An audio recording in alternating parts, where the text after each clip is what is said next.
네, 이제 잠시 뒤 윤석열 전 대통령의 내란 우두머리 혐의 재판 마지막 공판이 시작됩니다. 특검의 구형량이 큰 관심인데요. 두 분 변호사와 함께 전망해 보겠습니다. 박성배, 이고은 변호사와 함께합니다. 어서 오십시오. 안녕하십니까? 네.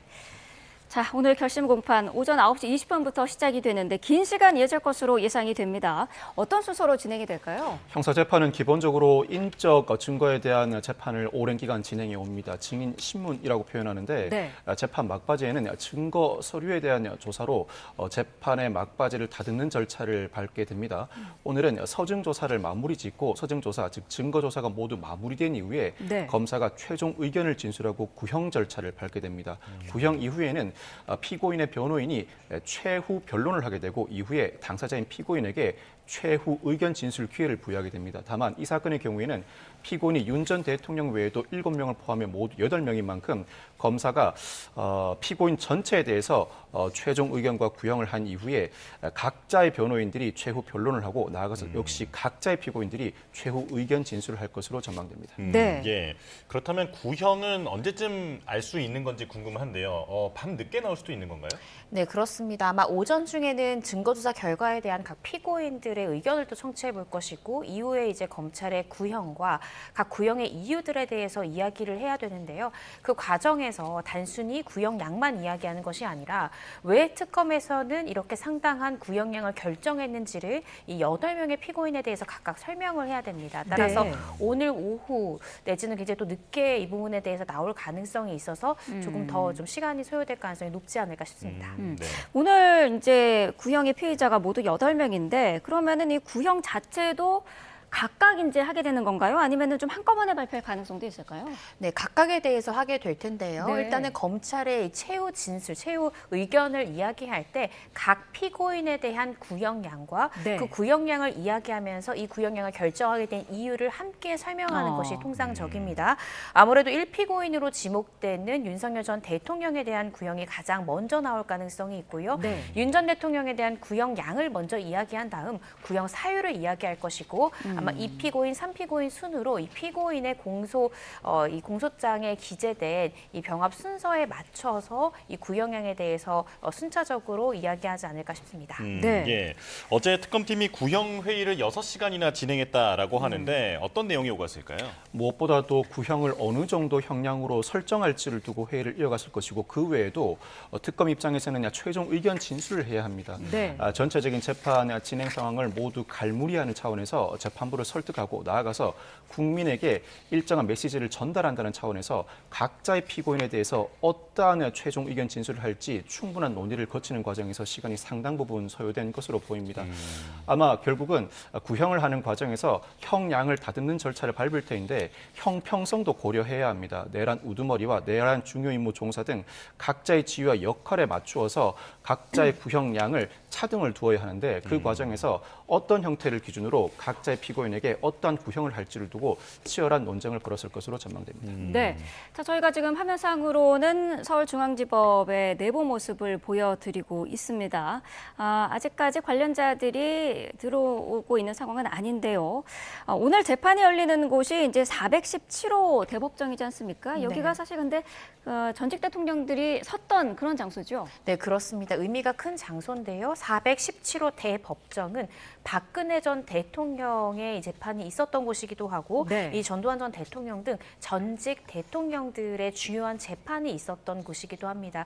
따라서 굉장히 상징적인 공간이다라고 우리가 볼 수 있는데 오늘 역시나 윤 전 대통령에 대해서 약 1년간 재판했던 어떻게 생각하면 특검이 최종적인 의견과 이 검찰의 이 수사 결과를 이야기하는 자리이기 때문에 이 결심 공판 장소가 417호 대법정 그간 이 전직 대통령들이 거쳐갔던 곳에서 최종적인 특검의 수사 결론이 발표된다 이렇게 보시면 될 것 같습니다. 네. 예.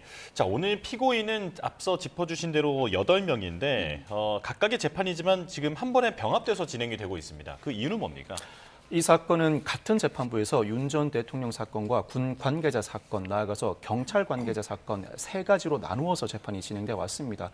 동일한 사실관계이고 쟁점을 공통으로 하는 만큼 재판 시작 단계에서부터 병합돼 진행될 가능성도 제기되었습니다만 이 재판부는 일단은 각자 3개의 재판을 그대로 진행해 오되 막바지에 모두 병합하는 절차를 밟았습니다. 이 사건은 어떤 형태가 되었든 어느 시점에서건 병합은 불가피합니다. 동일한 사실관계를 전제로 하고 각자 피고인에게 그 지위와 역할에 맞는 형을 선고하기 위해서는 병합은 불가피한 상황이었습니다. 아마 재판부 입장에서는 처음부터 병합해서 사건을 진행하게 되면 피고인도 많고 증인도 워낙 많은 상황이라 재판 진행이 원활하지 않을 수 있다는 판단하에 각자의 재판을 따로 진행하되 각 피고인들이 서로 다른 피고인의 증인으로 출석하는 등 서로 교차된 증거가 혼합되는 양상도 띄어왔습니다. 결국 이 과정을 거쳐서 세 개의 재판이 거의 막바지에 이르렀을 때 병합을 하고 선고만을 앞두고 있는 상황입니다. 네. 예, 이 결심까지 기소에서 현재까지 지금 1년이 걸린 상황인데 앞서 설명해 주신 그런 절차를 모두 밟았습니다만 이 재판의 속도에 대한 비판도 계속 나왔었거든요. 변호사님께서 보시기에는 어떻게 평가하십니까? 재판의 속도가 많이 붙는다는 느낌은 아니었습니다만 현재 진행되고 있는 이 사건 외에 일반 재판의 진행 속도에 비춰보면 빠른 편입니다. 이는 국민들이 상당히 답답해할 부분이라고 할 수 있는데 이 사건은 그나마 많은 국민들이 관심을 가지고 있는 사안이고 사회적 파급 효과가 큰 사건이다 보니 그나마 재판부가 신속하게 재판을 빨리 진행한 것 같고 네. 재판부가 신속하게 재판을 진행해 나가겠다는 의지 외에도 재판이 신속하게 진행되기 위해서는 피고인 측의 협조가 필수적이라고 할 수 있습니다. 그렇지만 이 사건의 경우에 상당수의 피고인들, 특히 윤 전 대통령과 김용현 전 국방부 장관 등이 혐의를 부인하면서 증거 부동의를 하게 되고 부동의 된 증인들이 직접 법정에 나와 증인 신문을 진행하는 과정에서 재판이 상당 부분 지연되었다고 볼 수 있습니다. 다소 느린 감은 있습니다만 나름대로 재판이 신속하게 진행돼 이제 결심만을 앞두고 있다고 평가할 수 있습니다. 네, 오늘 결심을 앞두고 이틀 전인 그제였죠.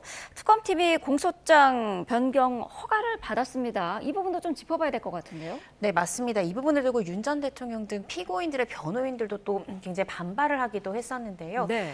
비상계엄 모의 시기라든지 또 이 재판을 진행하면서 증인들의 증언 내용, 또 추가적으로 확보된 노상원의 수첩 등등에 대해서 이 추가 증거를 취합해서 공소 사실을 조금 더 보완하는 형태로 공소장 변경 신청을 특검이 했고 이 부분에 대해서 지기현 판사는 공소장 변경 허가를 했습니다. 그런데 공소장 변경이라는 것이 기본적으로 이전의 공소장에 기재된 공소 사실과 기본적으로 내용이 동일한 범위 내에서 네. 약간의 수정을 줄 때 이 변경 신청을 하고 허가를 하게 되는데 이 피고인 쪽 변호사들은 지금 뭐 비상계엄 모의 시기라든지 여러 가지 변경을 줬던 공소사실 자체가 기본적 사실관계의 동일성을 해치기 때문에 피고인의 방어권을 해칠 수 있다. 따라서 허가돼서는 안 된다라는 주장도 했고요. 네. 또 변경된 고소장 내용 자체가 특검의 어떤 감정이나 의견을 기재한 것에 불과하기 때문에 이것은 공소장이 아니라 의견서가 아니야라는 등등의 주장을 했지만 지기현 판사 받아들이지